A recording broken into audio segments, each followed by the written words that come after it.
GK subject கஷ்டமாக இருக்கும். அப்ப அதற்கு மைண்ட் செட் உங்களுக்கு பண்ணிடுறேன்.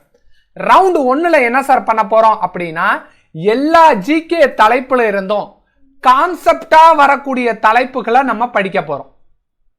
அப்ப உங்களுக்கு எல்லா விதமான கண்டென்ட்டும் தெரிஞ்சிடும். யூனிட் 4 பொறுத்த வரைக்கும் இதுதான் கான்செப்ட் அப்படின்னு இந்த 7 நாட்கள்ல நம்ம ஒரு தலைப்பை படிச்சு முடிச்சிட்டோம் அப்படின்னா நமக்கு மீதம் என்ன சார் இருக்கு?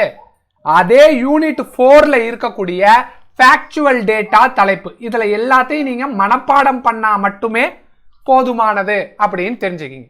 அப்ப உதாரணத்துக்கு நான் என்ன சொல்றேன், முதல் 37 நாட்கள்ல எல்லா ஜிகே தலைப்புல இருந்தும் நீங்க கான்செப்ட் ஓரியன்டட் டாபிக்கை படிச்சிடுவீங்க.